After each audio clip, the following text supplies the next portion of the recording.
Stewart Mandel of The Athletic thinks Dan Lanning is the 25th best head coach in college football. I do not agree. Here we go. You are Locked On Ducks, your daily podcast on the Oregon Ducks, part of the Locked On Podcast Network, your team every day.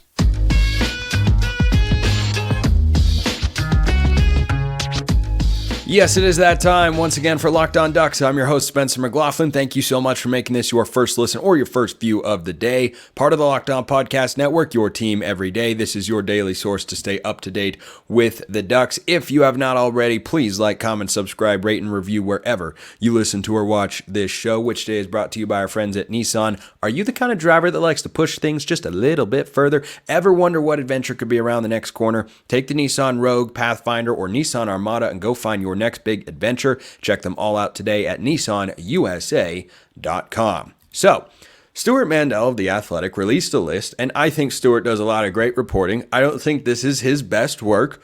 I do not happen to agree. That's the wonderful thing about opinions. Everyone's allowed to have them, no matter how wrong they are. I think he's very wrong here. He released his list of 25 best head coaches in college football, and Dan Lanning just barely cracked the list, edging out Jeff Traylor at UTSA, Sonny Dykes at TCU, and behind some notable names. So where should Lanning rank right now? Through 2 seasons with the Ducks, 22-5, a Holiday Bowl and a Fiesta Bowl win, a Pac-12 championship game appearance, back-to-back 10-plus win seasons. The 12-win season that Oregon just had, by the way, has only been done 6 times in the history of Oregon football. I'll come back to that. But he had a bunch of names, 24 to be in fact, ahead of Dan Lanning. So there are a few that I agree I would rank ahead of Dan Lanning. If I were to put on my neutral, perhaps Locked On College Football thinking cap and say, all right, who are the best head coaches in college football right now? Guys who unquestionably I would put above Dan Lanning. Yeah, Kalen DeBoer has to be up there. Kirby Smart, duh. Ryan Day at Ohio State. Mike Norvell at Florida State. Those are the only guys off the top of my mind where I go 100% I've got them ahead of Dan Lanning. Now, where Mandel has got some points of validity is putting coaches on here who are not going to coach in the caliber of games that we expect Dan Lanning to coach in, but that's because they're at different levels of programs. And I think that that's valid. So, other coaches who he has ahead of Dan Lanning that I think you can argue one way or the other, but I'm not going to actively push back on. Lance Leipold at Kansas. That was the worst job, the worst program in all of college football, and they just had a 9-win season, okay? I'm not going to push back if you think that he's ahead of Dan Lanning. Dabo Swinney at Clemson. Guys won 2 national championships. He just had a 9-win season. We're asking if he's a bum. I'm not mad about that. Lane Kiffin at Ole Miss. Not a traditional power in the SEC. Over on Locked On College Football, I've got them as one of my favorites in the SEC this year, along with Georgia and Texas. Those are the top 3 teams in that order to me: Georgia, Texas, and then Ole Miss. Lincoln Riley at USC has got a more proven playoff resume than Dan Lanning and did at this point in his career. So if you look at Lanning's first 2 years at Oregon, Riley's first 2 years at Oklahoma, Riley's have been better. Okay, I'm fine with that. I know Lanning just outcoached him, but head-to-head is not everything. Jeff Brom, he's got ahead. And look, I think that's a name. He was at Purdue. He left Purdue. They're a disaster. They made the Big Ten championship game a couple of years ago. They won a Big Ten East or West or whatever it is, the weaker division title and whatnot, went to Louisville, appeared in another conference championship game. That's an impressive couple of seasons. I'm not that mad about that one. Jed Fish is one where, look, I see how you can put him there, but I've seen Arizona be in a good place before. Kevin Sumlin wasn't the right hire, obviously, but Jed Fish is somebody who did a remarkable job making them a playoff caliber team, only to bolt on them for Washington, of course. But those are the names that I went through, and I didn't have a visceral reaction. Some of them I disagreed, but I didn't look at those names and think that's blasphemous. Here are the ones that I found to be particularly ridiculous, where the name popped off the screen in a way of, oh my gosh, no way. Steve Sarkisian at Texas, absolutely not. Texas is a better job than Oregon, and Texas was just playing in a much weaker conference this past year. That last year's Oregon team does exactly what last year's Texas team does if they are in the Big 12. So no on Steve Sarkisian. Kyle Whittingham, great coach. Great coach. He's been there for a long time, has had his culture established for a long time, and Dan Lanning thumped him in his home building and beat him with a one-legged Bo Nix. I'll give the edge to Dan Lanning right there. Jamie Chadwell at Liberty. Liberty's not a bad job. Liberty invests in football. Hugh Freeze won there before Chadwell took over. And look, Chadwell won at Coastal Carolina. He then won at Liberty. Good coach, but I struggle to put someone who hasn't been a coach at a Power 5 program on this list ahead of Dan Lanning. So no on that, because the caliber of coaches and teams and players you're going up against are just not the same. James Franklin at Penn State, really good coach. Really good that guy does not win a ton of big games. Now, you can levy that criticism against Dan Lanning, except the first game of his 5 losses, 3 of them are against Washington. We'd all rank Kalen DeBoer ahead of Dan Lanning at this point. No question. Can't argue it. Just the way it is. The other loss he's got is to, wait for it, Kirby Smart, who I've also, and that was in Lanning's first game, if we remember. And it's not as if Lanning has been short on good quality wins, nor has James Franklin at Penn State. I think those two, frankly, at this point in time can be kind of similar, but Franklin, I don't think has the ceiling as a coach over there at Penn State where he's got everything he needs to win that Lanning does at Oregon. So I didn't agree with that. Dave Clawson at Wake Forest, what are we doing? What are we doing? No idea. In no world am I taking Dave Clawson, who is not at a great job at Wake Forest. That is a bottom tier ACC sort of job. Not going to happen. I'm just not on board with that. Not that he hasn't done some nice things, but is it overly impressive? No, I do not believe so. Matt Campbell at Iowa State. I like Matt Campbell. He was actually somebody who, when Oregon was looking for a coach after Cristobal went to Miami, he was somebody on my list. In part because Lincoln Riley just been hired to USC, and I thought the Pac-12 was going to exist. What a crazy notion. And that we'd be playing USC all the time. And Matt Campbell had been a thorn in Lincoln Riley's side before at a program where it's hard to win, where it's very, very hard to win. So I did not get behind Matt Campbell because I think he's a good coach. But he's had some moments. He's been up and down, right? Beating Mario Cristobal in Oregon in the Fiesta Bowl, probably one of the high marks of the Iowa State football program. He deserves a lot of credit and praise for that. Would I take him over Lanning? No, I do not. I absolutely would not. And then the last one. This one bugged me the most, honestly. This bugged me more than any of these other names that were ahead. And I have not gone through all 24 because we don't have to go through that entire exercise. But Josh Heupel at Tennessee, good coach. Good coach. Josh Heupel at Tennessee has everything that he could possibly need to win at the same level as Dan Lanning, and he is not. They went 9-4 last year in an SEC that was just okay. Josh Heupel last year, after their best season in a long time, he's helped revitalize that program.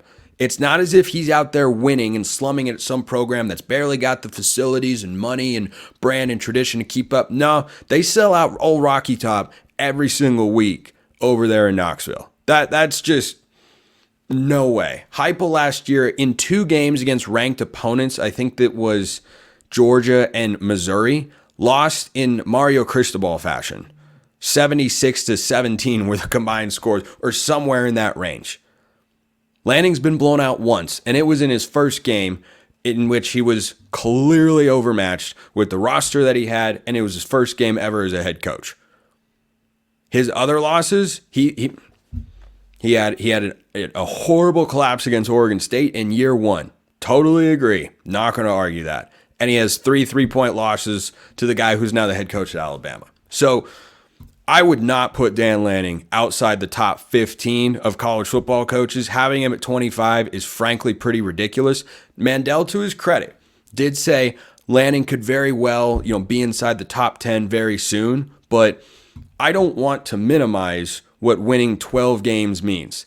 Only 6 times. Cristobal did it once. Chip Kelly did it 3 times, and Helfrich did it twice, I believe, if my memory is correct here. I might be off on that by one way or the other. But That is not an easy thing to do. Like, is Oregon a premier program? Yeah. Lanning's got more resources than some of the coaches that are ahead of him on that list, which is why I'm okay with them being there. But to think that he's barely inside the top 25, no, that to me, patently absurd. Let me know your thoughts. Drop them in the YouTube comments or hit me up on X, formerly known as Twitter, at @McLaughlinCFB or at Locked On Ducks.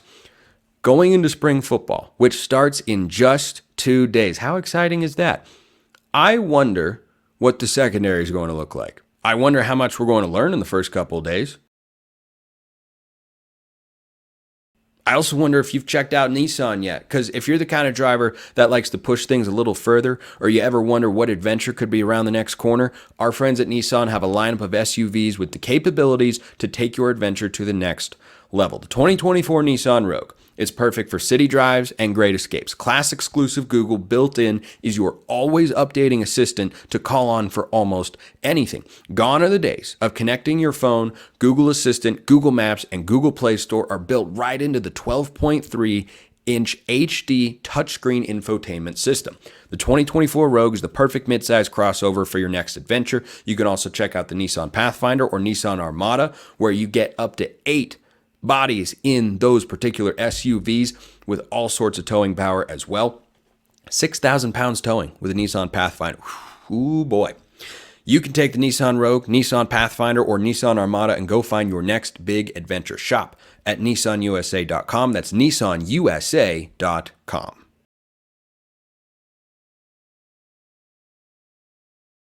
'25th best head coach in college football. I don't see it. Don't see it. Cannot get behind it. I can always get behind a second segment sip to take me right into the mailbag question here. Thanks to Balin for sending that one in and bringing that to my attention. Good discussion here on the show. Let's go to Andrew now, and you can get in the mailbag anytime as well. YouTube comments or X, formerly known as Twitter, at @McLaughlinCFB or at Locked On Ducks. If you want to talk to me one-on-one, get all sorts of instant breaking updates and reactions and analysis right to your phone and priority mailbag access, go join the flock over at Subtext. Here's this one from Andrew. Another question for down the line. How do you see, the line is here, how do you see the Oregon cornerback room shaping up? There's an absolute ton of players right now, which probably will thin out after the spring portal window. But with the additions of Muhammad, who is the clear CB1, and Cam Alexander to add to returners like Florence, Manning, Pleasant, and others, and with Iffy incoming with all the hype, how do you see the depth chart shaping up? Well, first of all, you mentioned Iffy Obadegwu, and I think of Dakota Fields as well. The 2 true freshmen coming in this 2024 class, I don't see them playing this year. And that was basically the case for Roderick Pleasant and Dalen Austin last season. Now, Pleasant did play a little. He was actually on the field in meaningful situations against USC. He played on special teams as well. But I don't think that either the true freshmen coming in this year are going to play. But I figured, you know what, since you're asking about the corners, I'll talk about safeties as well. Because the safeties are a little bit thin of sorts. I wonder if Oregon doesn't poke around in the portal. Remember, they were poking around Keon Sabb, the Michigan transfer at safety. So clearly they're willing to add somebody on the back end if they feel like they can come in and be better than the guys they have on the roster. They've got talented recruits there, but they don't have a ton of experience. So let's talk about the corners first. CB1, Jabbar Muhammad. I don't think anybody is going to question that. He is an all-around stud, all Pac-12 performer, NFL caliber guy.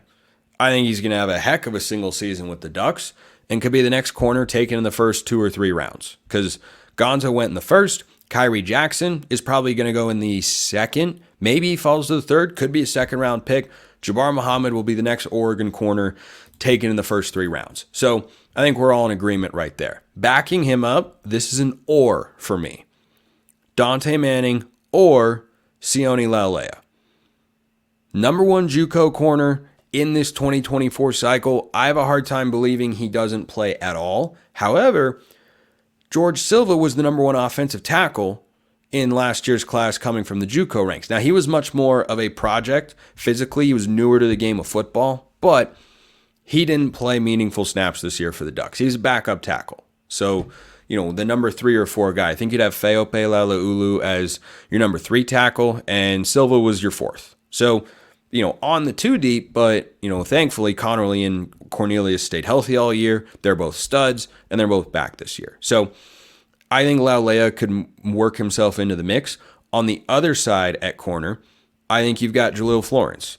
I think you've got Jaleel Florence starting. I continue to be high on Florence, and we won't see him in all likelihood throughout spring football. Last I heard, because of the injury that he suffered during the season, he didn't play in the Fiesta Bowl, and Oregon, of course, didn't have any problems with Liberty in that game. But I think Jaleel Florence is your CB2 on the other side, and his backup is Cam Alexander. Alexander was an All-American Conference selection last year at UTSA, a little bit shorter at 5'11", but whereas Florence is closer to 6'1", I think that Alexander is going to be in the rotation in some form or fashion, could push to be that CB2 spot. But I would lean Jaleel Florence there. He's played since he was a true freshman with the Ducks. He got a lot better last season, and he was consistently Oregon's number 2 corner. And he was good.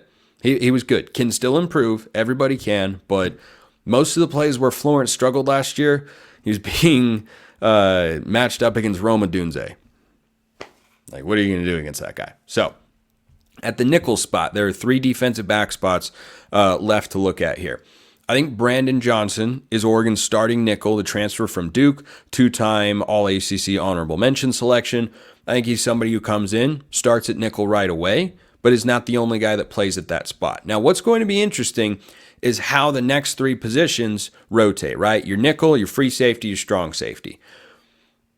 There have been a lot of different personnel packages over the years. Think back to 2022. Jaleel Florence was often on the field playing some nickel. Maybe they move him there if he comes back fully healthy and he splits time with Brandon Johnson. And it's Cam Alexander on the outside, or Sione Laulea, whoever they like more. Maybe Dalen Austin or Rod Pleasant makes a leap. But I think Brandon Johnson's probably your starting nickel. Nico Reed, right now, I'd slate him in as the backup for the Ducks, or Roderick Pleasant. Because I think Reed is fine and solid, but Pleasant's potential is just greater. He's got much higher level physical traits, particularly in the speed department. And I didn't think Nico Reed was bad last year for the Ducks. But do I think that he's someone who's, a shoo-in, put his name down in pen, he's cracking the 2 deep automatically? No. I don't think so. I think he came in as a depth piece last year, which is what he was. And then when Oregon was suffering injuries in the secondary, by the end of the Pac-12 championship game, when you had neither Florence or Jackson on the field, who were your starting 2 corners? You had Dante Manning on one side, and you had Nico Reed on the other. So I think his positional versatility will allow him to stay in the mix, but I would put him behind Brandon Johnson. I think they bring in transfers like that for a reason, which gets us to the back end. Kobe Savage, starting free safety. Tysheem Johnson, starting at strong safety. Now, Tysheem Johnson also played a decent amount of what you'd call, kind of the nickel or the rover, the star position, whatever you want to call it. A guy who plays both over the top, in the middle, and down near the line of scrimmage. It's a difficult position to play. Best guy that we've seen play it since Oregon has had 5 defensive back schemes is Javon Holland. That is the perfect, ideal nickel or star safety. But I think Johnson is probably your number 1 nickel, and Tysheem is your number 1 strong safety, and Kobe Savage, the Kansas State transfer, all Big 12 second team selection, is at free safety. Now, backing those guys up, you got kind of a crapshoot here. This could go a number of different ways. Tyler Turner and Cody DeCambra are guys who have seen the field before, not in a meaningful way, but both were 4-star recruits coming out of high school. They've sat for a year, been able to be at practice, get in the weight room, learn the system, and all that sort of stuff. I wonder if one or both of them aren't able to crack the 2 deep here, because barring a position change, which I'll get to in a moment, this is what Oregon has at the safety spot. This is why they're going after Keon Sapp. I think most likely they would have put him out there at Tysheem's position and moved Tysheem into, a high-level rotation role rather than being at the top of the depth chart. But right now, you're looking at some combination of Tyler Turner, Cody DeCambra, or Aaron Flowers, the incoming true freshman in the 2024 cycle, has been generating a lot of buzz. Maybe he's ready to go.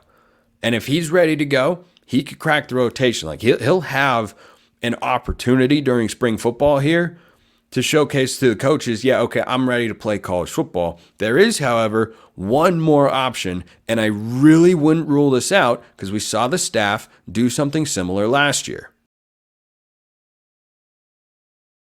First, we're going to talk about our friends over at FanDuel. Say goodbye to busted brackets. The bracket hasn't even been selected yet, and guess what? You know your bracket's most likely going to get busted, but guess what? It doesn't matter because FanDuel lets you bet on every game of the tournament. Whether you're betting on a big upset or a 1 seed, it's time to go dancing on America's #1 sportsbook. Right now, new customers get $200 in bonus bets if your first $5 bet wins. That's $200 to use on point spreads, money lines. You can even pick who's going to win it all. I like North Carolina. I like them a lot. I also like Houston. Both those teams right now would be in my Final Four. You can pick whoever you like, though. Once the field of 68 gets set, Oregon's not likely to be a part of it. Visit FanDuel.com/lockedon and bet on college hoops until they cut down the nets. FanDuel.com/lockedon. FanDuel, America's #1 sportsbook and our official sportsbook sponsor here at the Locked On Network.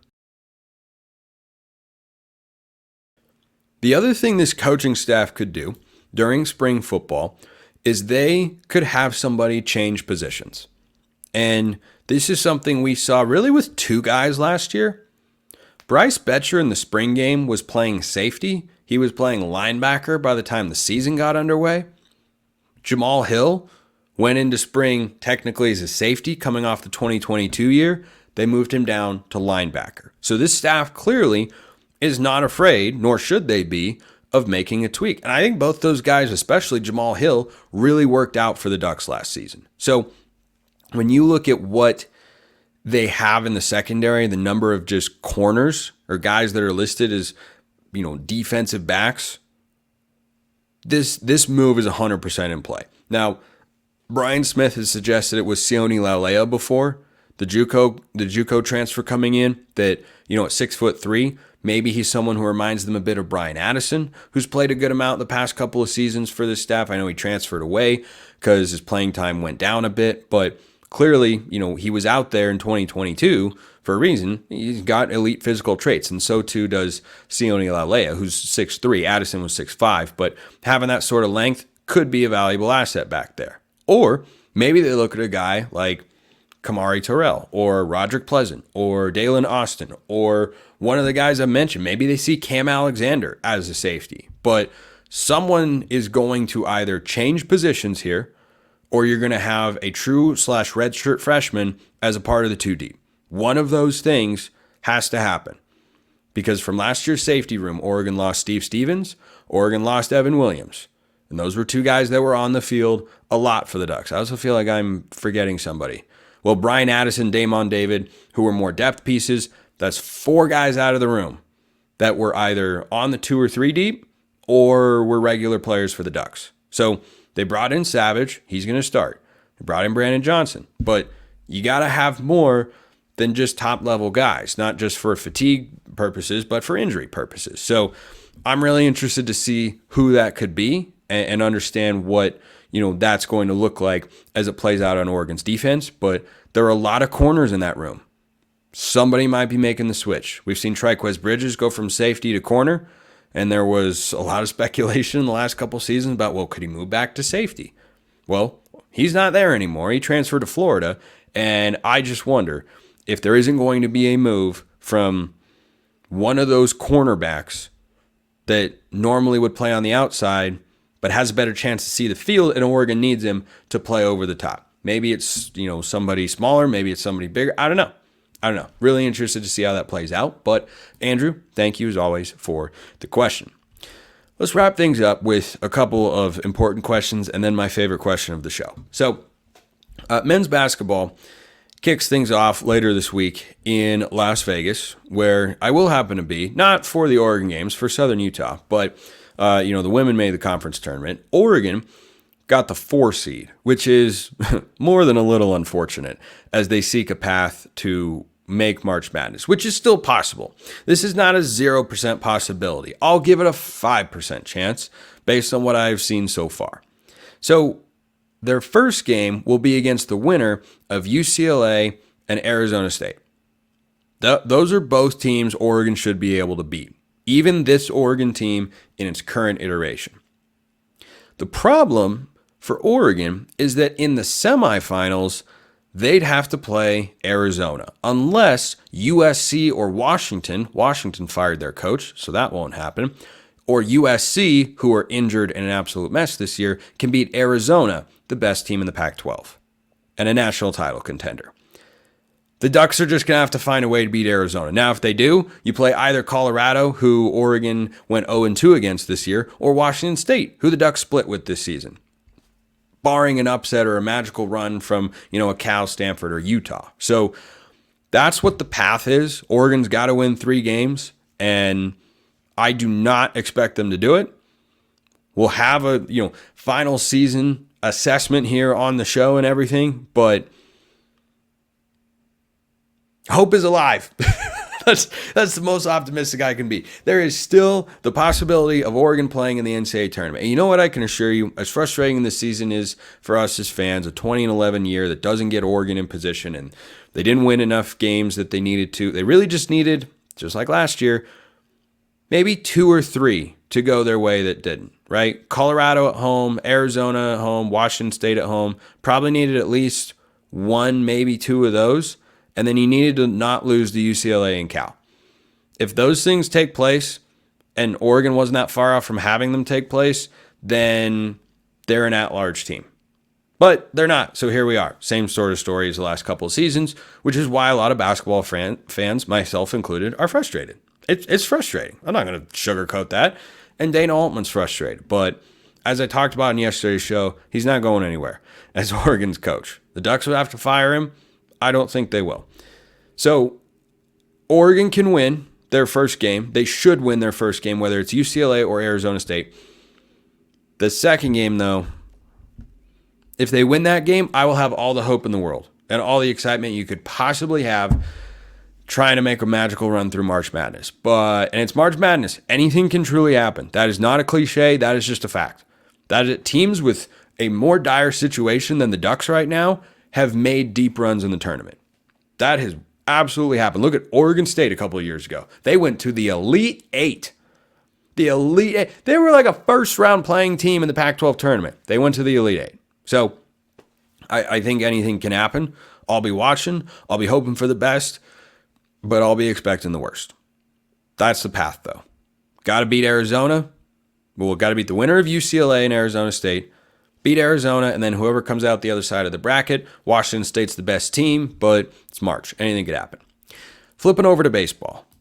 Baseball had a really good week last week. 4-1, 2 wins against Arizona State in a 3-game series. They trailed in the second game. They trailed in both games at once upon a time. That's the fun thing about this Oregon team. And I'm going to have Jared Mack on later this week on the show for Thursday's show to talk about baseball because he covers that stuff really, really closely and does a great job. Like I talk about it and I watch a good amount of it and follow it as closely as I can. But Jared Mack is a really, really good follow for anyone who wants to be, as informed as you can on Oregon baseball. But the Ducks are sitting at 11-4 right now. It's a great place to be.